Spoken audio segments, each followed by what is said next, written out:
last week. I must say it's not as smooth reading as some of the other chapters.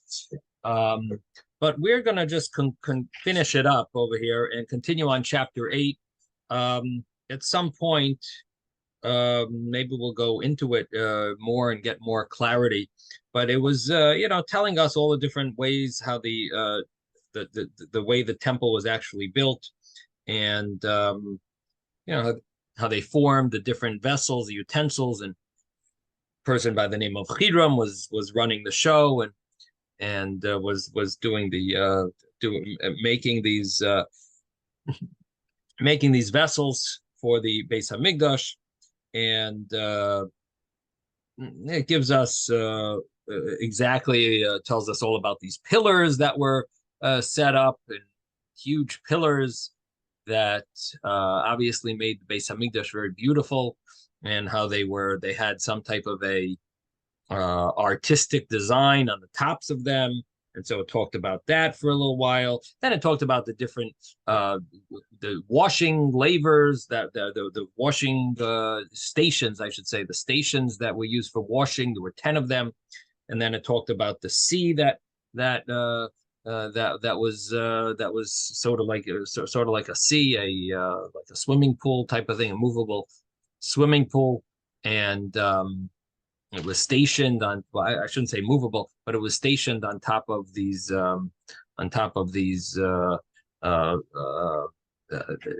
what looked like 12 different. It was stationed on top of these. Forget already. 12. What was it called? 12 oxen, 3 on each side. So that was so we spoke about that. It was called the Yam Shel Shleima, the Sea of Shleima, and so we talked about all of these different things, and then it even talked about the wheels, how the wheels were made for these for the whatchamacallits, for the washing stations. And so now we're at the end of that whole section. We're in verse 48. So chapter 7, verse 48. We're just going to conclude this chapter. And Solomon made all the furnishings for the temple of Hashem, the golden altar. The golden altar was used for the incense, the table upon which the showbread of gold, on which was the showbread of gold. In other words, the showbread was not of gold. The table upon which was the showbread was made of gold. And the table, now, the thing is that the table was actually made of wood. It was covered in gold. And the surprising thing is that it mentions here that there was only one table, it sounds like. And really, in truth, Shlomo HaMelech made 10 tables. And the understanding is he made 10 tables in addition to the table that was made in Moses' time. So the reason why it says here only one table and not 10 is, according to the Talmud, because only one table was actually used for the showbread, and the other tables were there, but they weren't actually used. They didn't put the showbread on it. So that would be a reason why it only mentions one, because it's really referring to the one, that the table that was actually used for the showbread, there was only one of them, even though Shlomo HaMelech made 10. And the reason we know that there are 10 is because there's a additional verse in there's a verse in Chronicles that tells us all about the 10 tables, Chronicles 2. And so the commentaries struggle to figure out. Of course, the Talmud also asked this question, why it says more, why it only says one. And the truth is that the menorah was the same story. If we look at the next verse, 49, the candelabra, 5 on the right, 5 on the left, he placed in front of the inner sanctum of fine gold. So the menorah was made of fine gold. He put 10. He made 10 of them, 5 on the right, 5 on the left. Now you have to understand that according to the Torah law, you can't put the menorah in the north. It has to be in the south. So what does it mean 5 on the right, 5 on the left? It doesn't mean the right side of the temple and the left side of the temple, because then that would mean the right side seemingly would refer to the north, and the left side would seemingly, if you're facing the temple, the left side would be the south. The south wouldn't be a problem, but the right side, the north, would be a problem. Therefore, we have to say that it means 5 on the right of Moses's menorah and 5 on the left of Moses's menorah, but they were all on the south side of the temple. So there were 10 menorahs and there were 10 tables. And according to one opinion in the Talmud, really only one menorah was lit, and really only one table was actually used for the showbread. So that's which is interesting. So why did they have the others, and what did the others represent?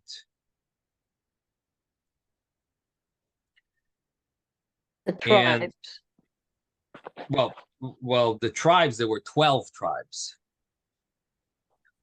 So it's a little hard to say it represented the tribes, but there were, so there were 10 of each of these, plus the one that Moshe made. And I mean, on a simple level, you could just say it was beautifying the temple. It beautified the temple, that they had abundant, an abundance of these beautiful tables. So maybe that would be on a very simple level. Now, Rabbi, there must be something else, some other reason that the amounts. You said there was 10 total tables? Well, 10 plus the one of Moses. In other words, during Moses' time, made a table, and the there was only covered in gold. That was covered in gold, correct. Now, the verse continues and says that, so where was it placed? So the menorah was placed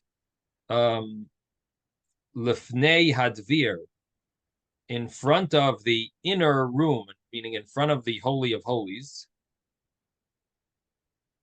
Zahav, sagor, special type of gold, fine gold, and vahaperach, vahaneras, the flowers, perach means flowers, and the lamps, and tongs of gold. It had the special utensils used to lift up the old wick, the wick that was used from, they would lift it up with these like tongs. So all of these items, the Navi here is telling us that these were all made for the Beis Hamikdash, and obviously, as the Radak points out, they were all dictated by God, because it seems surprising that Moshe Rabbeinu is gonna, that Shlomo HaMelech is just gonna make his own stuff here. So the Radak points out, which we'll see in the next parak, that obviously everything was created, was done according to the way Hashem,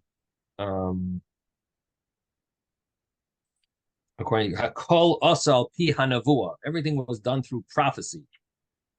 So it was all dictated from Hashem. Now the verse continues and says in the verse 50, and verse 50 starts off with an item called sipais, which is questionable what that means. The translation here says jugs, but there are other opinions that it maybe was a musical instrument, a certain type of musical instrument. Then it continues with other types of musical instruments. And it talks about the bowls, which were used for the blood, receiving the blood. And then the spoons, which were used for the frankincense, and the pans, which were used for either the ashes or the coals. They were all of fine gold, and the hinge sockets, which is also questionable if that's what it means. The paisais either means the hinge sockets, or it could mean the keys of the doors to the inner house, the Holy of Holies, and those of the doors of the temple, that is the sanctuary, were made of gold. So all of these things were made of gold, and this is basically the final touches, so to speak. Next, the next chapter we'll talk about the ark, but these are some of the final touches, I should say. Now, when all the work that King Solomon had done for the temple of Hashem was completed, Shlomo brought that which his father had sanctified, the silver, the gold, and the articles, and placed them in the treasuries of the temple of Hashem. So what Shlomo Melech did was he took everything that his father had set aside, and he's now putting it away somewhere in the treasury. So the question is, why didn't he use it for the construction? Why didn't he use it for why didn't he use all these materials for the Beis Hamikdash? Seemingly, this is what David HaMelech wanted. He collected it, and he worked so hard, you could say, to get all this stuff and gather it together. Went through all these challenging times, and yet Shlomo Melech doesn't seem like he used it. In the Hebrew, he says Nosan ba'oitzeros. And oitzer is a storage. You put it in the storage, the storage house in the temple of Hashem, which could also mean a treasury, but it means it wasn't really in circulation. It wasn't. They didn't actually use it. So the question is why. So the Medrash says that he didn't want to use it for the Beis Hamikdash. Actually, I should say there's more than one explanation. There's a few explanations, but one of them has to do with the fact that the Beis Hamikdash is going to be destroyed, and these special items the David HaMelech had conquered from the enemies.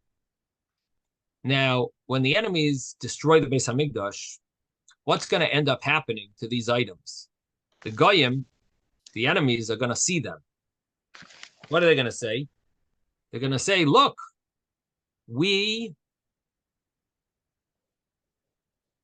are getting back those items that King David stole from us. Yeah, that's what they're going to claim. And why do we merit to get them back? Because our idol is great. That's what people are going to say. They're going to be acknowledging, they're giving acknowledgement to their idols and claiming, look, our idols have, it caused us to win over the temple. We won, we destroyed the Jews' temple. And look at our idols are letting us letting us win back our stuff. So Shlomo Melech didn't want that. He didn't want them to claim that their idols had avenged, so to speak, King David, and their idols had avenged what was stolen from them.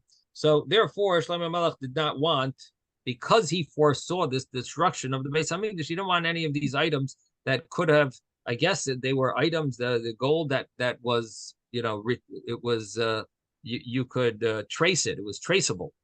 It had certain symbols on it, maybe that, it wasn't just pure gold. It must have been items of gold that they would have been able to trace and say, look at this, this is ours. So Shlomo Melech didn't want to use it. But that's one explanation. There's another interesting explanation that has to do with the fact that during David HaMelech's time, there was a famine. And his famine was pretty bad. It was a 3-year famine. The Jewish people suffered. And David HaMelech had collected all this gold and silver and other stuff. And articles, Caleb. He had all these items. Now, if Shlomo Melech uses it for the Beis Hamikdash, it's going to bring a negative feeling to the people that they're going to say, oh, look, David HaMelech had all of this stuff stored away, and we were suffering from hunger. And why didn't David HaMelech share this wealth with us? When we suffered hunger, people probably died. And David HaMelech had collected it for the Beis Hamikdash, but in truth, maybe it should have been used for the people. We know that the Torah law is that in case of life and death, every law is pushed aside. Obviously, you can use the temple funds to save a life, no question. You're allowed to steal to save a life. You're allowed to kill to, well, it depends. Killing is not so simple, but to save a life, unless it's someone who's murdering, then you kill to save a life. I guess you could say certain times you can kill in order to save a life. And that is if someone's trying to murder someone, you're allowed to kill him first, even if it's not self-defense of your own self, if you're self-defense for someone else. Those, Roy Bach. Let me mute everyone. Clock you bought. Anyway, so the thing is that the question, so it didn't look good. Shlomo HaMelech felt it doesn't look good if we use these items for the Beis Hamikdash that David really maybe should have used for during the famine and given people and let people live. So because of these reasons, Shlomo HaMelech did not use these items. Instead, he put them in the treasury. Now,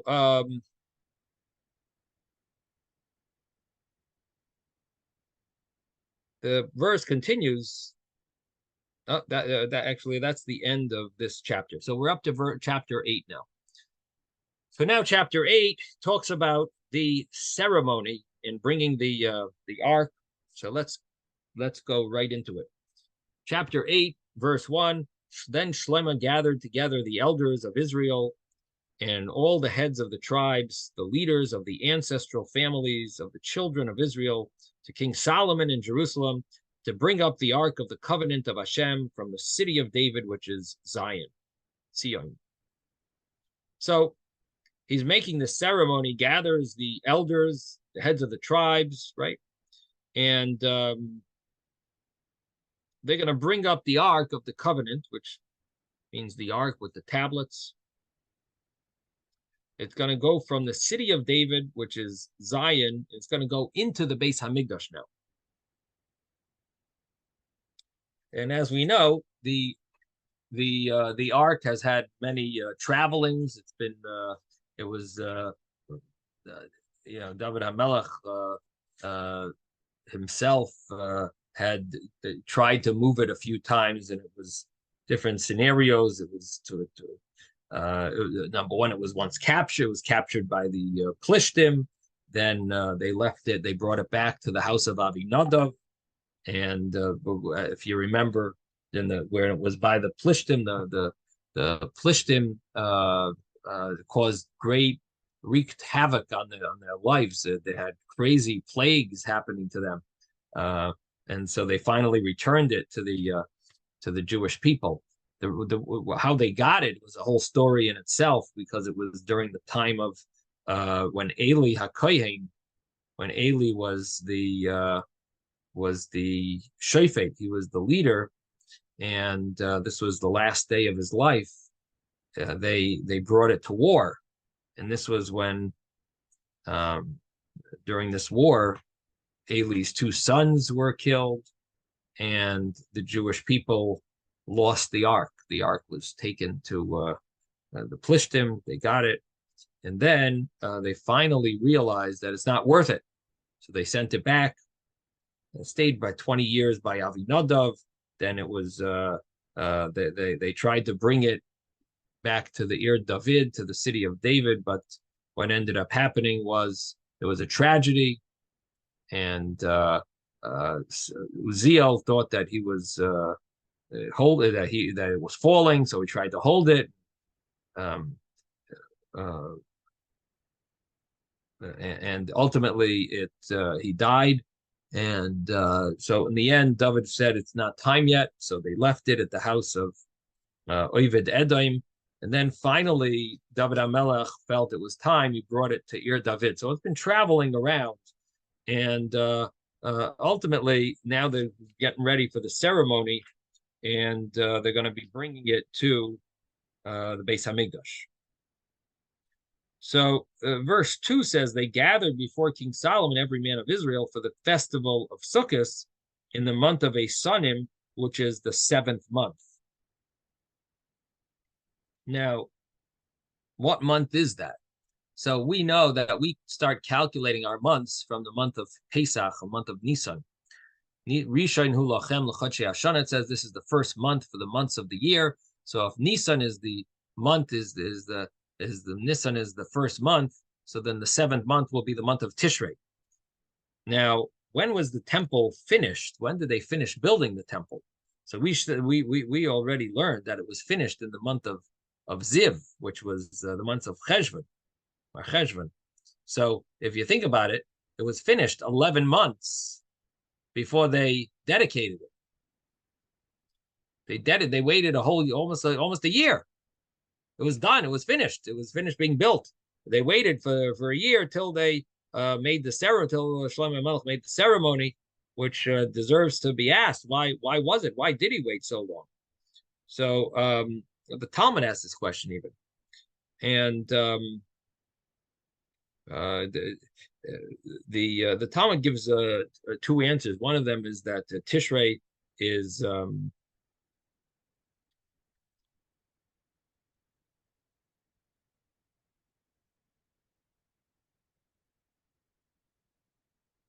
the Talmud explains why is the month of Tishrei called, in the Hebrew it's called the month Yerach HaEsanim, the month of Esanim, of the Esan literally means strong. So the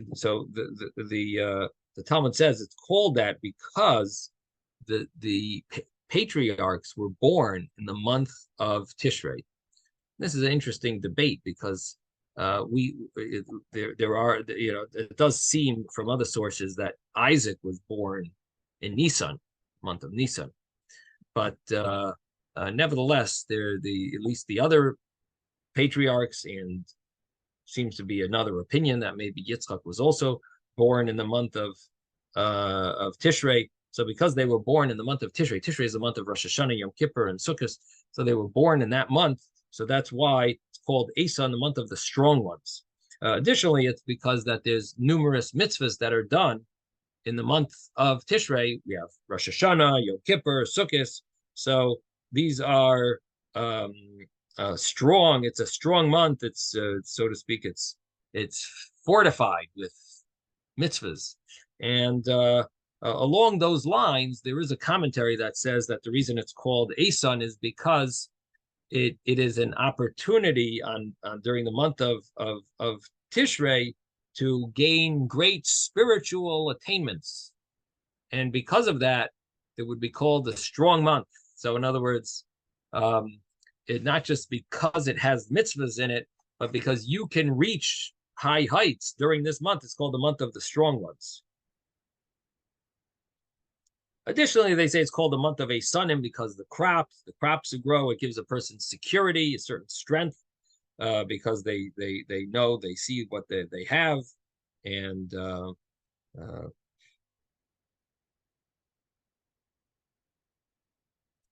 in any event, so why was the Beis Hamikdash inauguration pushed off? That's really the question here.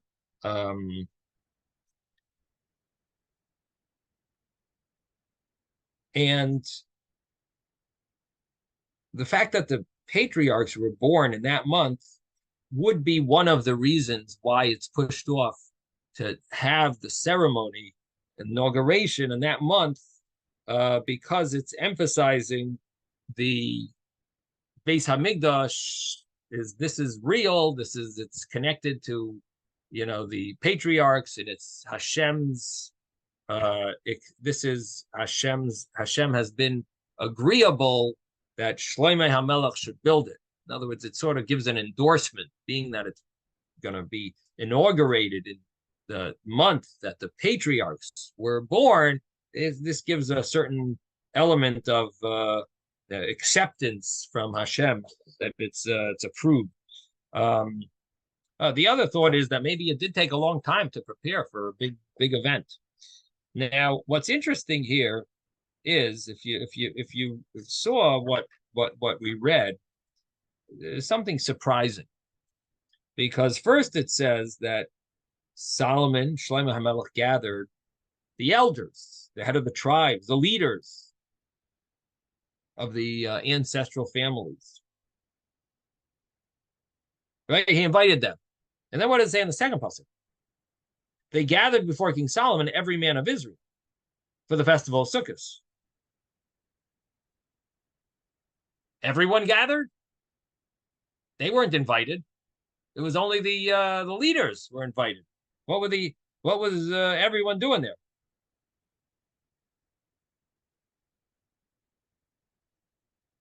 So the thing is that initially it was meant for everyone, for the leaders, but everyone decided we want to be part of it. So people came on their own and to pay tribute, to honor, to be part of this great event. This was a huge. This was the first Beis Hamikdash. This is the major event. So the entire Jewish people said, we're all coming. Now, additionally, keep in mind that the Jewish people also had to be in the Beis Hamikdash for the Sukkot holiday, because it's one of the 3 holidays that you're supposed to do the pilgrimage to Jerusalem. And we did mention a while back that it's questionable if they did have a mitzvah to do it at the tabernacle, when the tabernacle was in these different locations in Shiloh or Noiv and Givon. The tabernacle went through its own traveling stages, and so it was questionable if the Jewish people had to go there for the high holiday, for the holidays, excuse me. But for now that they have a Beis Hamikdash, now they would be obligated. So the people were basically taking advantage of the opportunity. They're going to anyway go for Sukkot, so they came there, to be there, to fulfill the mitzvah of being Oila Regel of pilgrimage for Sukkot, and they wanted to participate while they're anyway going. They took advantage and were going to participate in this event. Now, so again, this was in the month of Eisanim, which is the 7th month. It's the month of Rosh Hashanah, Yom Kippur, and Sukkot. It's the month called Tishrei. And now, verse 3 says, all the elders of Israel came, and the Kohanim bore the ark. Kohanim carried the ark. This is another question on this verse as well. It's discussed at length by the commentaries, because the problem here is who is supposed to carry the ark. So the ark is going to be carried and brought into the Holy of Holies, right? That's where they built the Holy of Holies. We've been dealing with that in the last chapter. All the items that they built in the temple's all finished, and now they bring the ark. But who carried it? So in the Torah it says that the Levites are meant to carry the ark. Now the Kohanim are a family within the Levite family. They are a family of exceptional, dignitary status, the Kohanim, and they're a family that's within the Levite family. One little branch of it is the Kohanim, branch of Aaron, Moses' brother Aaron. Him and his kids and his grandchildren, they all became Kohanim, and they are the ones who can do the service. Now, the thing is that the Torah says that really the Levites are the ones who are meant to. The Levites are the ones who are meant to carry the ark. That's what it says. It talks about in the Chumash about the Levites carrying the ark. So why are the Kohanim here carrying the ark? Now, the Rambam has an interesting thing. The Maimonides writes, he says something very surprising, because it doesn't say this clearly in the Torah, but he comes up with this idea that, you know what, really the Kohanim were the ones, the Kohanim, the priests, were the ones who were supposed to carry the ark all along, even in the time of the tabernacle, even in the desert. Who was supposed to carry it? So Maimonides says it was really the Kohanim. The Kohanim, What do you mean the Kayanim? The pasuk, the verse says the Levites. He says, yes, in the desert, the Levites carried it. But that was only plan B. That was because there was no other choice. I shouldn't say plan B. It was because they didn't have a choice. You have to understand how many Kayanim were there how many Kayanim were there when the Jews were in the desert? Very few. It was basically Aaron's kids, and 2 of Aaron's sons died. So it was only the other 2. It was Aaron and his 2 sons, and then some grandchildren. They didn't have it was not a huge family. It was Aaron's kids. I mean, it was a limited group. So how were they all supposed to carry it? So the Rambam learns, Maimonides says, the Torah says that the Levites had to carry it. It was exception to the rule. It was an alternative because there was no other choice. It was the only other option. And so Hashem allowed it that the Levites can carry it in the desert until the Kayan family expands. So that was, this is the way Maimonides understands. So according to that, really, all along, we wanted the Kayanim to be the ones to carry it. But the Levites were allowed in the desert, they carried the ark. Now, not everyone agrees with that. That's a very huge innovation that it doesn't say clearly. That's Maimonides says it, but we don't. At least we don't have it in our. We don't have it anywhere written clearly, except Maimonides explains it that way. The other commentaries tell us. Other commentaries like the Nachmanides, he argues. He says no, the Levites are the ones who are supposed to carry it. But there's a Talmudic statement that says there's 3 places in the Torah in the Torah where the Kayanim had a special rule that they were supposed to carry. So really, the Levites normally carry it, but here was one of those exceptions to the rule. And one of the reasons why there was an exception to the rule is because where are they bringing this ark? Where's the ark going?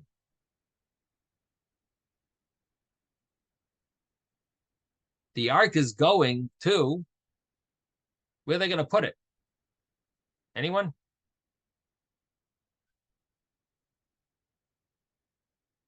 Is anyone with me? Anyone awake? Yes, we're I'm awake. here. I'm They're going here. to put it in the Where are they temple. putting the ark? Anyone know where it's going to go in the Beis Hamikdash? Which room in the Beis Hamikdash did the ark go to? The room that was built for it. Okay, what's that called? The Holy of Holies. It's called the Kodesh HaKadoshim. And so, who's allowed to enter the Kodesh HaKadoshim? Not the Levites. The Kohanim. It was really only the Kohen Gadol. However, in a case where the Kohen Gadol can't fulfill the job, there was an exception to the rule, and it allowed other Kohen. But you don't let the Kohen Gadol can't do it. You don't just say, okay, any Israelite can go, or anyone can go, or no. If the Kohen Gadol can't do it himself, it's like if something needed to be fixed in the Kodesh HaKadoshim, the Holy of Holies. So what would we normally do? The Kohen Gadol should try to fix it, right? If the wall is breaking, right? The Kohen Gadol will go in and fix it. Kohen Gadol doesn't know how to fix it, then we'll say, okay, so let a Kohen go. At least a regular Kohen, he can go in to fix it. But you don't just automatically let someone else. So here, the Levites, we would have liked them, let's say, to carry the ark, because their job is the ones to carry it. But the problem is they have to bring it into the Holy of Holies. You got to bring it to the Holy of Holies, then we get the Kohen. The Kohen Gadol himself wouldn't have been able to carry it. Now, I'll give you a simple calculation of why that is. Why couldn't the Kohen Gadol carry it himself? You know how many poles it had? It had 2 poles that 4 people were meant to carry this ark. So it was not a light item. This was not something that you could carry in your. It had huge stones of sapphire. It was extremely heavy, and so 4 people to carry it. That's why it had 2 poles. That 2 poles, each person was at the end of each of the poles. 4 people would normally carry this. So basically the ark needed more than 1 kohen gadol to carry it. So instead of kohen gadol, they used the kohanim. The kohanim carried it into the Holy of Holies. A Levite would not have, for sure, a regular Israelite were not allowed to carry it into the Holy of Holies. So this would be a reason why this was one of the exceptions to the rule that the kohanim carried it instead of the Levites. Again, this is according to the Nachmanides position, not Maimonides. Maimonides held that the kohanim always should carry it. Only in the desert, it was an exception to the rule that the Levites carried it. But here, according to Nachmanides, that's not so. It was always supposed to be carried by the Levites. Just there are exceptions when the kohanim carried it. And one of the exceptions to the rule was when they paraded around the city of Jericho. And the wall, after 7 times, the wall fell, the wall sunk, and they were able to get into the city of Jericho. So that story was the kohanim carrying it. And then the other place was before that, right before they crossed the Jordan. So then the kohanim also, we find the kohanim carried the ark, and they walked into the Jordan River, and then the Jordan River split, and the upper part of the Jordan River stopped flowing, and the Jewish people passed through. So these are the 3 exceptions to the rule of the generally the Levites carried it, and these were the exceptions. Yes, David. What happens if there had to be repairs done in the Holy of Holies? Yeah, so I said normally they would like the kohen gadol to do the repairs. The only thing is, if it didn't work, they would have a kohen do it. And if that wasn't possible, then you would go and go down the rung and let the Levite, Israelite do it. Rabbi? Yeah. It appears that there's a matter of tahara involved in the carrying of the ark. That the Kohanim had to carry it at certain points to maintain tahara. When they allowed the Leviim to carry it during times where they thought that there was impurity, where there was impurity, but yet areas in the desert which would be a form of purity that would offset the impurity. I'm trying to understand why there would be this, why at times the Kohanim would carry it and why the Leviim would carry it, because obviously the Kohanim represent Tahara, purity, and there was a reason. It seems that there's a reason for that, and it seems that the Leviim maybe were not as pure, but they were allowed to carry it when there was a period where something would offset the impurity. Tuma, so to say, I'm not exactly sure where you're coming from. What I'm saying is that only when it had to be carried where the Leviim had to carry it, but it was ultimately it had to be the Kohanim that were carrying it because they wanted to maintain the tahara of the ark. I mean, there's obviously it's a level of difference between the Leviim and the Kohanim.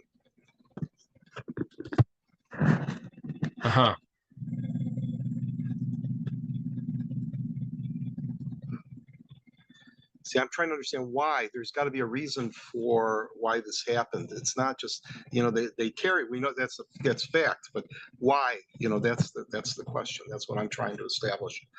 And it seems that seems to be the reason. I don't know. Maybe I'm wrong, but I'm asking you to see if that may be the case. Yeah, I'm not exactly. You're asking why it was that the Levites would carry it and not the Kohanim, or why the Kohanim would carry it, not the Levites? Why the Leviim would carry it at certain times, and the Kohanim would carry it. It just seems that it's a matter of tahara and tuma. Here there's a matter of maintaining purity. In the ark. So on a very simple level, you could just say when it needed to do a miracle, we wanted the koyanim to carry it, like for Jericho, and let me just mute. Let me just. But when they needed the wall of Jericho to be destroyed, and when they needed to split the Jordan River so that they could go walk through, so they needed a miracle. So that's when the Kohanim carried it. And here the Kohanim carried it because they needed to go into the Holy of Holies. So maybe that would answer.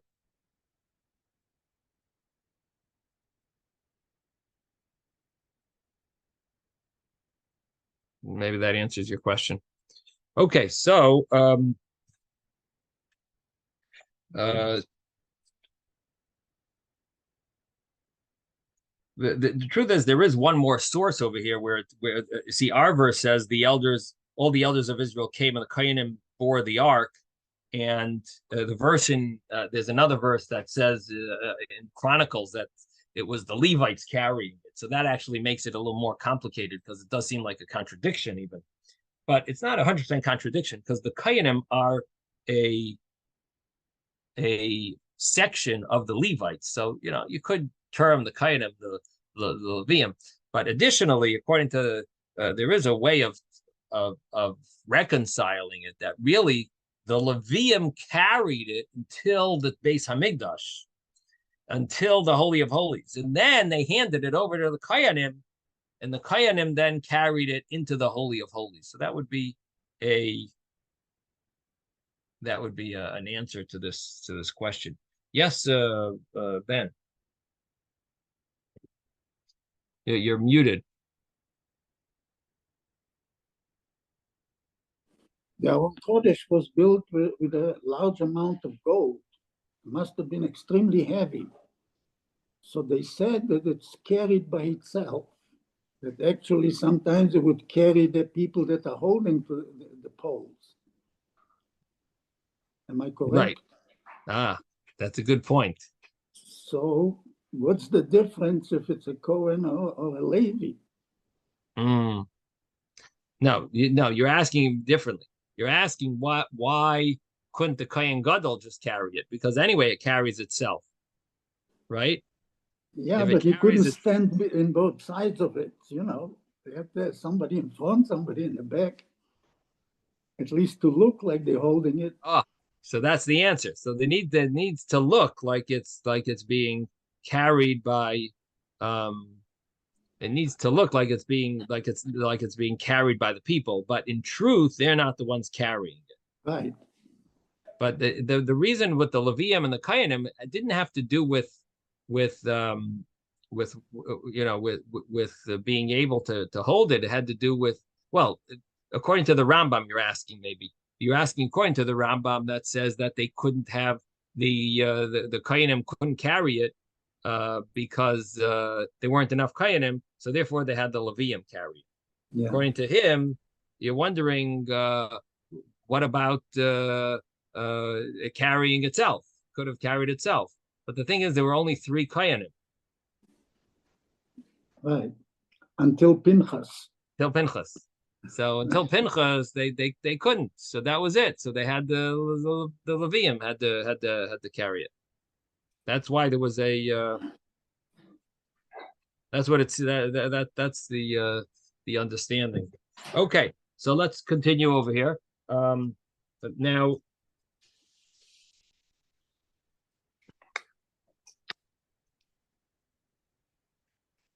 Verse 4, that's where we're up to, verse 4. So it says in verse 4, they brought up the ark of Hashem in the tent of meeting and all the sacred vessels. Now the tent of meeting, what does that mean? They brought it up. What is the tent of meeting? Tent of meeting means the Mishkan. The Mishkan that Moshe Rabbeinu made his days. So they brought it up. All the holy vessels that were in the tent. And the Kohanim and the Levites brought them up. So they brought up all these items. And the verse continues. King Solomon and the entire assembly of Israel that had assembled with him before the ark, offering sheep and cattle too abundant to be numbered or counted. And so they were just, it was a festival like you can't imagine. They had countless offerings being slaughtered, and celebration was enormous. It was a major procession. They must have had klezmos.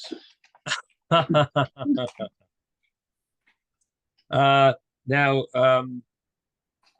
the Kohanim, verse 6, the Kohanim brought the Ark of the Covenant of Hashem to its place, to the inner sanctum of the temple, which means to the Holy of Holies, as it continues explaining, beneath the wings of the Kruvim. So,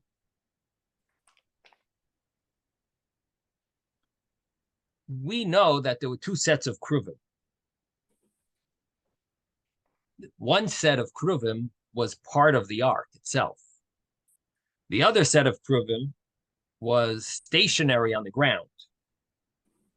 And those are the ones that Shloimeh HaMelech made.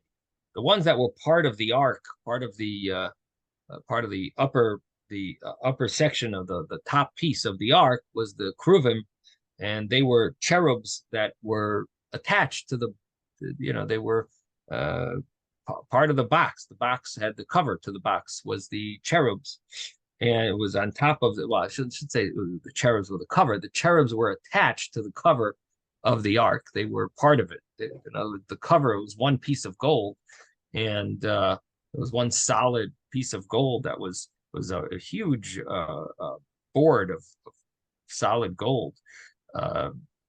I think they calculated the value of what that amount of gold would have been to be in the many millions of dollars, or maybe billions. But so that was the Kruvim that were part of the ark. But here we're talking about the other Kruvim that were they were the ones that Shlomo HaMelech made, and those stood on the floor of the Beis HaMikdash, and they had wings, and each of the wings was 5 amos, 5 cubits.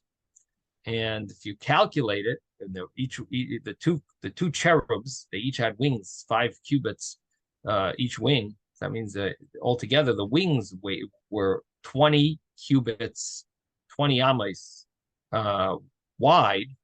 So it comes out, we mentioned that the actual bodies of the cherubs were miraculously standing there because according to calculation of space, they shouldn't have, they were beyond space because they didn't actually take up any space, even though they were there and they did take up space, but they didn't take up space because if you measured, you wouldn't have been able to figure out how they're fitting in this area that's only 20 amos, 20 cubits, and the wings themselves were 20 cubits. So the bodies seemingly were above space, and that's not surprising because this is the holiest place of the Beis HaMikdash, where God is beyond space, and so those Kruvim, they were there, and the ark was brought into this chamber underneath where the wings were spread out.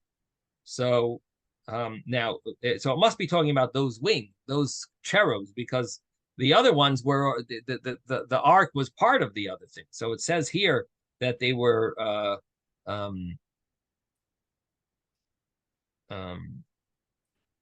to beneath the wings of the Kruvim. It means that it must mean the other Kruvim that are stationary on the ground, and because otherwise the other Kruvim are with it, so you wouldn't place it under them. The ark is part of it, and so they're part of the ark.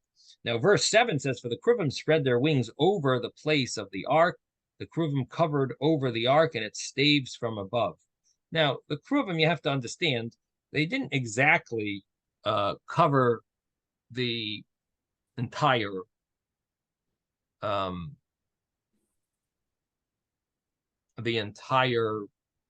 ark because, or the entire staves of the ark, I should say, because the you have to understand that the poles were long and a different direction.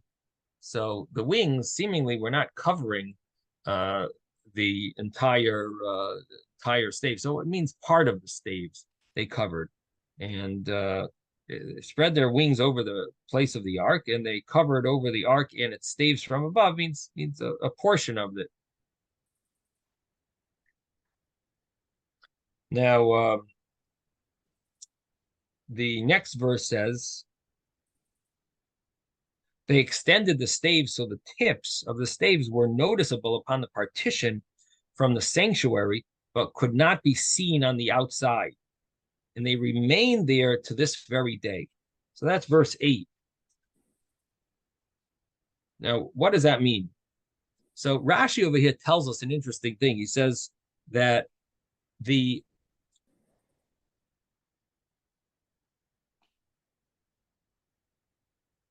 poles of the ark, they actually bulged a little into the curtain that separated the holies from the Holy of Holies.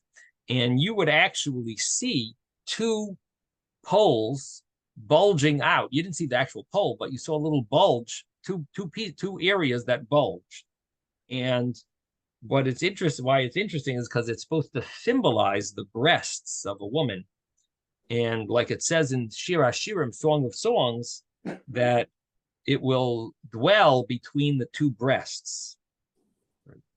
And between her breasts. And what that refers to is the love between Hashem and the Jewish people, or more importantly, the nourishment that the breasts nourish the children. So the same thing, the child is nourished from the breast. So the same thing is the Torah nourishes the Jewish people, or Hashem nourishes the Jewish people.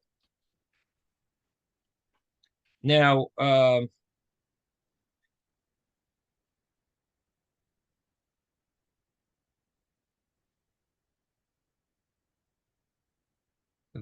next verse.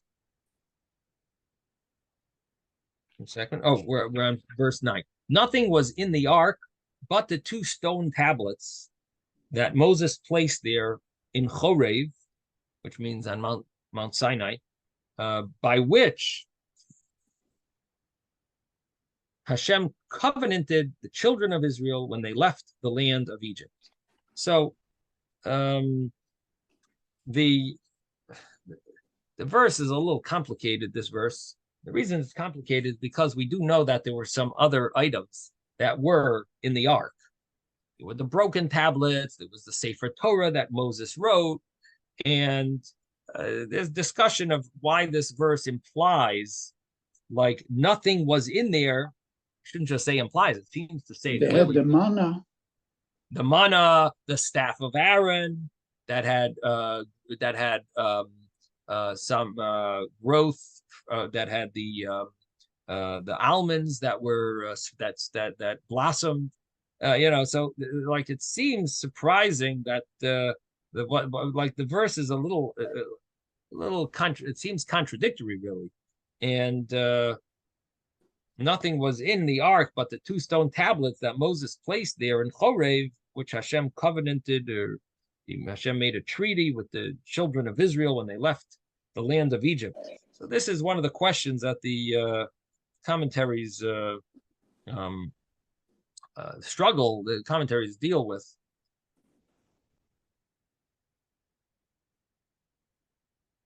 So it could be that the Torah was really on a shelf outside, and but anyway, this is these are issues that now another issue is also that it says that in the previous verse, they remain there to this very day. Actually, on the previous verse, I meant to mention this. It says they remain there to this very day.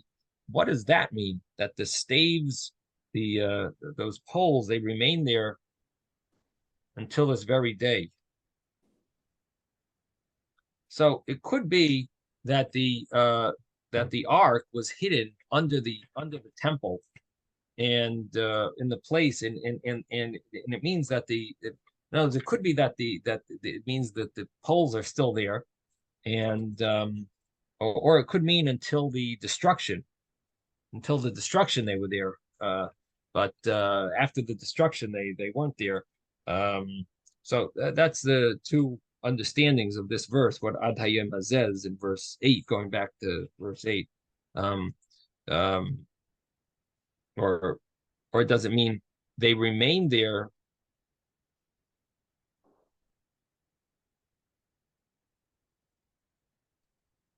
Or is it going on? Yeah, no, it's going on the staves. So they were placed there and they remain there until this day, which means until it was hidden in the days of Yoshiyahu, King Josiah, who hid it under, but it remained there until then. Now, the Radak over here explains that once these poles were placed in it, they never moved them out. Now,